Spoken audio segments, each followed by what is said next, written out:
degdeg durdur media oo hawada laga saaray. Haddaba waa maxay sababta hawada looga saaray? Yaa ka saaray hawada? Yaase ka shaqeeya arrintaas? Maxaa ka jira in Xasan Toob loo maleegay arrin la wada qorsheeyay? Haddaba maxaad ka og tahay qaabka loo qorsheeyay in durdur media hawada laga saaro? Haddaba waxaan barnaamijka in kula wadaagi doonaa muuqaalo sir ah oo ku saabsan qaabka loo qorsheeyay ka saarista hawada ee durdur media ama khiyaanadii loo maleegay Xasan Toob. barnaamijka waxaa inii tabinaya anigoo ah Qadar Cabsiye. halka aad barnaamijka ka daawanaysaana waa Alpha Media Group. haddii aad channelka ku cusub tahay, subscribe saaro, gambaleelka ha hilmaamin si aad u noqoto daawadaha ugu horeeya ee xogaha aan baahino. xalay saq dhexe ayay ahayd markii uu Xasan Toob soo geliyay durdur media muuqaal uu uga hadlayo qaabkii uu nidaamiyo uga tagay durdur media. waxa uu sheegay in saq dhexe oo habeenimo ama 6 saac oo habeenimo ee habeen hore uu ka tagay durdur media iyadoo aan la ogeyn, waliba xitaa xilli la kala seexday kadib uu ka dhaqaajiyay nidaamiyo durdur media. halkaas marka ay taagan tahay, haddii aan nahay bahda Alpha Media Group waxaan sameynay baaritaan ku aadan qaabka uu u dhacay weerarkii lagu soo qaaday durdur media isla markaasina hawada looga saaray. shalay ayay ahayd markii ay xaflad dhigteen dhammaan dadkii durdur media horey looga eriyay ama hore uga tagay iyo youtuberadii challenge-ga kula jiray ama maaragtay uu kala dhaxeeyay xifaaltanka durdur media. inta aanan barnaamijka u sii gudagelin, marka hore aan daawano waraysi lala yeeshay habeen hore gudoomiyaha durdur media ninka ku magacaaban. dadka waraysanaya ama uu waraysiga siinayo waa dadkii challenge-ga kula jiray ama tartanka kula jiray durdur media. bal yara daawo waraysiga uu bixiyay gudoomiyihii durdur media. gudoomiye aad u mahadsan tahay. gudoomiye social media runtii maalmahan xalay iyo shalay waxaa la hadalhayay muuqaal uu Xasan Toob soo duubay oo ay dadka badanaa isweydiinayeen ma company-ga dib ku dhacay, maxaa qabsaday oo Xasan Toob uu leeyahay $1 uga deeq durdur media. marka dambena muuqaal meesha uu khilaafku ka bilowday ama hadalka uu khilaafku ku bilowday waa su'aasha uu weydiinayo Dayaxweershi gudoomiyaha durdur media ninka ku magacaabnaa. halka ku sheegay in dad masaakiin wax loo qabanayo, ma taas yani ma naga jahil bixin kartaa?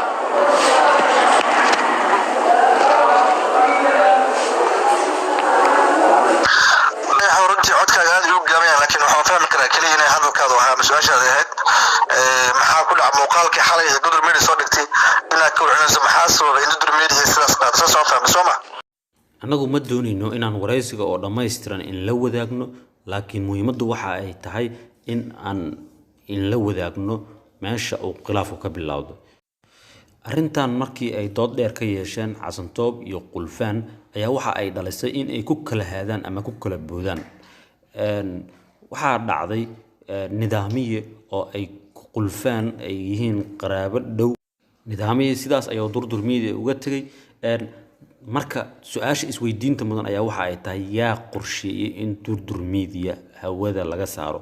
haddaba waa maxay ama qaabkeel ayaa looga saaray durdur media hawada? wadan noocee ah ayaa loo maray?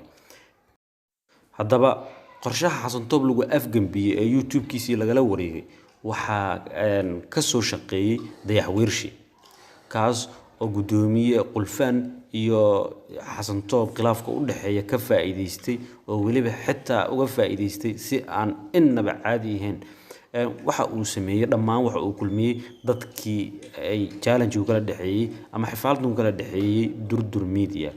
waxa uu la hadashiyay Qulfaan, waxayna isku afgarteen in Xasan Toob si maaragtay uusan u fahmin looga wareejiyo YouTube-ka. in YouTube-kii laga wareejiyo Xasan Toob waxaa loo maray waddo aad iyo aad u qalafsan, taas oo laga yaabo in ay dad badan ku mutaystaan in ay xabsiga liinta ku cabaan. habka loo adeegsaday in durdur media lala wareego ama hawada laga saaro waxa ay tahay waxaa la sameeyay akoon kale ayaa laga hoos furay durdur media maadaama ay password-ka ay hayeen ama uu hayay gudoomiyaha. akoonkii kale ama channel-kii kale ee laga hoos furay durdur ayaa lagu wareejiyey subscribe-tii iyo dhammaan wixii ku jiray channelka durdur. sida meesha ka cad durdur media xasan toob fariisa ayay ka baxday oo dad fara badan ayaa isku kaashaday oo hawada ku saaray. haddaba maxaa la gudban xasan toob? xasan toob waxaa la gudban in uu dhammaan dadkii ka shaqeeyay arrintaas uu la tiigsado maxkamadda, maadaama sida aan wada ogsoonahay oo aan maaragtay ka warqabno uu lahay channelku asaga waa wadada kaliya ee u furan ee uu ku soo cesho karo channelkiisii. xasan toob waxa uu durdur media dad inta keeno ka hadashiyo, dadku hor ceebeeyo, dad maaragtay ku dhibaateeyo, maanta fariis ayay ka baxday. laakiin wadada kaliya ee u furan ayaa waxa ay tahay in uu nidaamiye iyo dhammaan dadkii ka shaqeeyay barnaamijkaas uu la tiigsado maxkamadda, maadaama aysan qulfaan isla joogin ama uusan qulfaan wadanka gudihiisa ku sugnaan. waxyaabaha cajiibka ah ee maaragtay lala yaabo waxaa ka mid ah in durdur media isla shalaba lagu farxashay oo lagu kala faatixaystay oo qada loo samaystay oo maaragtay meeshaas lagu soo maaragtay mashxaraday channelkana la hubsaday in gacanta looga dhigay xasan toob. nidaamyo oo kaliya ma ahayn dadka ka tegay durdur media, isla shalay waxaa ka tegay durdur wiilkii kale ee uu keenay qulfaan. dhammaan dadkii ka socdo qulfaan waxa ay iskaga huleeleen ama ka tageen xafiiska durdur media ama guriga ay degan tahay durdur media. dayaxweershi waxay iska dawareegaan xasan toob, waxay maaragtay is aflagaadeeyaan, waxay maaragtay isku faanaan anaa editing ku sameey jiray, anaa inta ka dhici jiray, anaa maaragtay durdur media soo gacan qabtay, anaa inta waxay arrintaas soo socotaba maantay dayaxweershi waa uu ka guuleystay xasan toob oo waa uu kala wareegay channelkii. waxyaabaha kale aan maqalnay ama maaragtay xogta hooseena soo gaartay ayaa waxa ay sheegaysaa in durdur media uu gacanta ku hay doono isla dayaxweershii la wareegay, taas oo ay ka shaqayn doonaan dhammaan dadkii horay durdur looga eriyay ama looga buriyay. haddaba waa kana channelkii hore ee durdur media ama channelkii la rartay ee durdur media.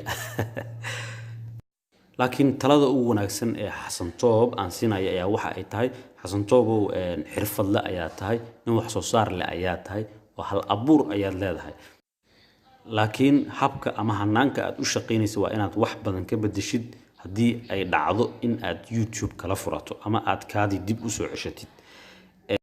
inkastoo xasan toob sida loola dhaqmay oo laga dheehan karo in Soomaalida ama dadka qaar aysan balahayn wax amaal ah, waxaa jira dad fara badan ee uu asagu dadka baray isla markaasina inta meelo kala furteen ama maaragtay YouTube kale ka soo galeen aflagaadeynaya ama caynaya.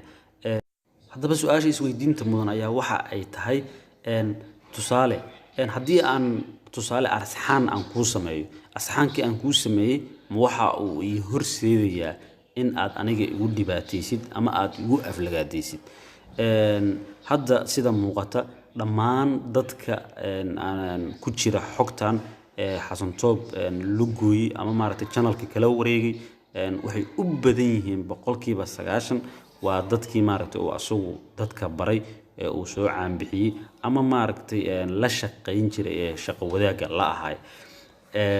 sida ma ahan macnaheedu inaan leeyahay xasan toob maaragtay waa 100% waa uu wanaagsanay waa uu fiican, laakiin waxaan diidanahay ayaa waxa ay tahay in qofku ha xumaado door, laakiin haddii uu wax yar oo amaal ah uu ku galo waa inaad amaalkiisa gudi kartaa. marka dadkan maaragtay ku xadgudbaya ama maaragtay oo soo shaqo baray ee sidaas sameynaya maaragtay si wanaagsan maahan maaragtay ka waantooba. daawadayaal halkan barnaamijka ka daawanaysan waa Alpha Media Group. haddii aad channelka ku cusubtiin subscribe saarto, gambaleelka ha ilmaaminina si aad u noqotaan daawadayaasha ugu horeeya ee barnaamijyada aan baahino. waad ku mahadsantihiin daawashada barnaamijkan iyo barnaamijyada kale ee aan baahino.